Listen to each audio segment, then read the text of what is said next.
तुमचं मूल डोळ्यावर पट्टी बांधून पुस्तक वाचू शकतं, रंग ओळखू शकतं, सायकल चालवू शकतं, क्रिकेट खेळू शकतं, अगदी 6व्या इंद्रियाच्या मदतीने वस्तूंची माहिती मिळू शकतं, तर तुम्ही त्याला चमत्कार म्हणाल की विज्ञानाला आव्हान? कारण गेल्या काही वर्षात mid brain activation, intuition process, brain balancing, Pragyayoga, brighter minds अशा आकर्षक नावाखाली देशभरात हजारो मुलांना अशा प्रकारचं प्रशिक्षण दिलं जातं. यामध्ये सर्वाधिक चर्चा आहे श्री श्री रविशंकर यांच्या आर्ट ऑफ लिव्हिंग संस्थेचा. इंट्युशन प्रोसेस संस्थेच्या माहितीनुसार या प्रक्रियेमुळे मुलांची आकलन शक्ती विकसित होते आणि 6व्या इंद्रियाच्या मदतीने डोळ्यावर पट्टी बांधून पुस्तक वाचणं, रंग ओळखणं, वस्तू ओळखणं अशी प्रात्यक्षिक करता येतात. इतकंच नाही तर काही ठिकाणी सायकल चालवणं, क्रिकेट खेळणं आणि चमचा वाकवण्यासारखे दावेही समोर आले आहेत. पण इथे सुरू होतो सर्वात मोठा प्रश्न, हे खरंच विज्ञान आहे की विज्ञानाच्या नावाखाली विकला जाणारा विश्वास? महाराष्ट्र अंधश्रद्धा निर्मूलन समितीचे डॉक्टर हमीद दाभोळकर यांनी या दाव्यांची वैज्ञानिक पडताळणी करण्याची मागणी करत हे दावे सिद्ध करा किंवा महाराष्ट्र अनिसचं 51 लाख रुपयाचं खुलं आव्हान स्वीकारा असं थेट आव्हान दिलं आहे. अहिल्यानगर मधल्या आर्ट ऑफ लिव्हिंग केंद्राच्या नावाखाली चाललेल्या भोंदूगिरीचे व्हिडिओ मोठ्या प्रमाणात सोशल मीडियावरती व्हायरल झालेले आहेत. माधव गवळी नावाची एक व्यक्ती लहान मुलांचा वापर करून याच्यामध्ये अंतशक्तीनं चमचे वाकवत असल्याचा दावा करतोय. अशा स्वरूपाचे व्हिडिओ आहेत. त्याच्याबरोबर डोळ्याला पट्टी बांधल्यानंतर देखील या मुलांना वाचता येतं आणि आर्ट ऑफ लिव्हिंगच्या इंट्युशनचा कोर्स केल्यानंतर या सगळ्या गोष्टी घडतात. अशा स्वरूपाचे दादांत फसवणूक करणारे दावे याच्यामध्ये केले जात आहेत.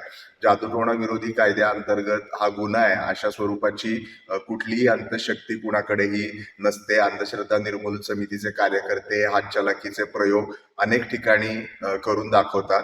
त्यामुळे अहिल्यानगर पोलीस अधीक्षकांना आम्ही असं निवेदन दिलेलं आहे की तातडीनं याच्यावरती जादूटोणा विरोधी कायद्याअंतर्गत कारवाई केली जावी. या प्रकाराचा शोध घेणाऱ्यांमध्ये सर्वात पुढे आहेत फेडरेशन ऑफ इंडियन रॅशनलिस्ट असोसिएशनचे राष्ट्रीय अध्यक्ष नरेंद्र नायक.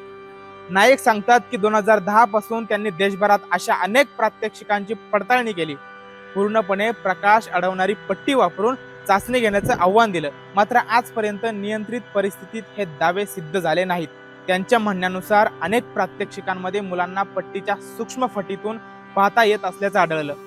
नायक यांच्या संघटनेने advertising standards council of India कडे तक्रार केली. त्यानंतर काही जाहिरातींबाबत संबंधितांना त्या मागे घेण्याचे निर्देश देण्यात आल्याचं ते सांगतात. आता विज्ञान काय सांगतं तर न्यूरोसायन्स इंट्युशन मान्य करतं, पण त्याचा अर्थ अलौकिक शक्ती असा नाही. अनुभव, निरीक्षण आणि मेंदूचा वेगवान निर्णय हा विज्ञानातील इंट्युशनचा अर्थ आहे.